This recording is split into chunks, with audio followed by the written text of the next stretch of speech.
Hey everyone, welcome to Reverse Homesteading. It is another coolish, yet not too freezing cold morning here in Melbourne, Australia. Last day of winter. So exciting. Tomorrow is officially spring, the 1st of September here in the southern hemisphere. And I'm thinking again about garden planning. We're going to have to get some more soil. I have the soil for this one, 2 more garden beds like this, and 2 more of these ones, which will need soil. That one I will relocate and use the soil from that. So we need soil for 2 big and 2 little garden beds, which is not as much soil as we needed the first time.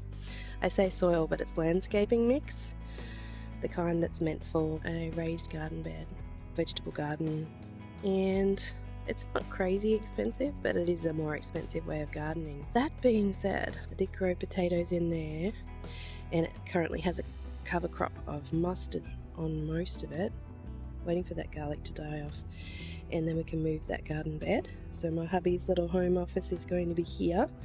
It's going to be so cute, and of course I'll put a little garden in there for him.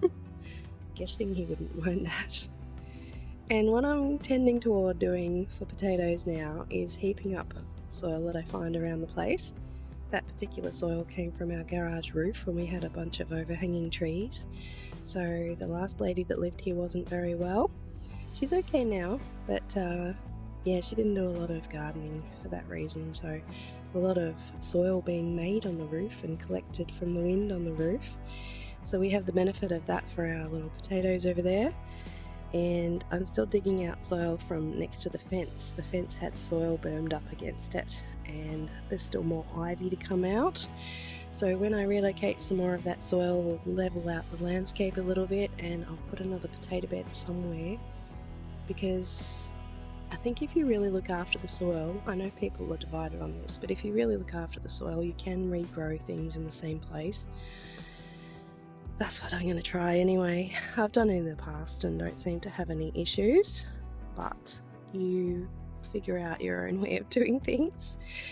So yeah, trying to get some more natural beds around the edges, not take up the entire backyard, as tempting as that is.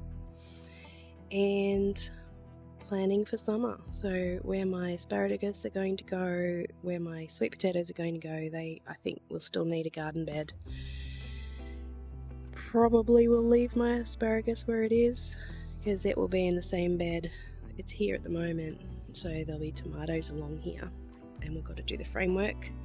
So much to do. I'm kind of not so unhappy that I haven't been well lately, because I mean it's just a cold, but it gives me time to plan and think and rest, I guess. But yeah, onto some things that are inside. Just a little check-in on my plant babies here, sprouting on heat mats inside with a little fan going on them. And yeah, as you can see, my tomatoes are very leggy, but that's what happened before I had the idea of opening up the screen door, which was actually blocking a lot more light than I thought. So I'm hoping they'll be okay, and they are a bit of an inconvenience here at the back door, but that's just how it is. Hubby's fine with that. You patient man, I'm married to. But the snack peppers are doing really well over here. They came up after the light was a bit more available for them. And these little Thai bullet chilies are doing well. Same thing, they came up when the conditions were better for them. The main tray I was worried about is these eggplant over here. But then I looked it up, and apparently it can take 7 to 14 days normally, and we're at 14 days today, but it can take up to 28 days if it's a bit cooler, so I felt better about that. I'm just being impatient, I know that. And the first 3 are tamarillos, so they're in the same plant family, so it makes sense that they're a little bit slow. They can be 28 days as well. And the seed's about 5 years old. I got them from people I know about 5 years ago. I got them out of fruit that they gave me, and it would be fantastic to get those going again. I had some growing in the tropics, and they're healthy little plants, but I would really like some here. They used to have nice little trees and they lived in a colder area than we do. But anyway, that's the update on my little plants. They're still growing, still getting there. I'm going to plant these imperial mandarin shoots soon. They haven't all done something, but yeah, that one is worth considering putting in a seedling mix soon. That was the other thing I was going to talk about, is the mix. This one's quite barky and it's got a lot of little rocks in it, and yeah, just big chunks. And the soil compressed a lot, the potting mix, so not especially happy with it. It's a good brand, I'm not going to tell you which brand, but there is a better brand. I don't have any affiliations with anyone. Nobody pays me money to spruik their things. But yeah, Searles is a brand that people in Queensland really love. It seems to be a lot more available up there. I'm really going to have to get on and find some. I have seen it somewhere. I think I know where it is. It's really light and fluffy and peaty and very fine sand. It's fantastic for getting seeds up, but it's also a lot warmer in the tropics, so perhaps they would have done better even in this mix. So the mix is important, and heat is important for eggplants and tamarillos, so it's understandable that they're taking a little bit of time. So I just need to be patient.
And there you have it, a beautiful landscape of alpaca wool, or fibre.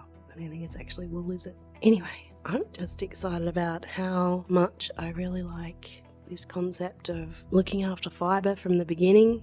As a kid, I had a family friend who used to dye and spin her own wool, card as well, obviously. I just love the fibre. It's this alpaca, my goodness. I mean, I got it at an op shop, a thrift store. Very tempting to go back there, but it's not nearby. And I might leave it for other people and be good and do something with this first. Some of it's a bit dirtier than what I wanted. I think I packed the bags too full, and I think a little bit of it is a tiny bit felted, but I think it's going to be okay because I can still pull it apart. I really do try not to take over places that we need to eat and do other things with my little homesteading projects, but this wool just was not drying where it was, and I didn't want to just leave it on the air because I don't have one of those nets, the jumper nets, sweater nets that you used to be able to get, like a clothes area that has a net draped between them. I suppose I could make one, but I didn't want to lose the fibre. It's sticking together pretty well, so I guess it wouldn't just all blow away. Or put it on a towel on the air. Just seems to be a little hobby that takes up a bit of space. Just something we don't have in our small home, but that's okay. It won't be here long, just a few hours, and I'll see what I can do with it. So thanks for watching. Hope you're having fun in your garden. See you next time.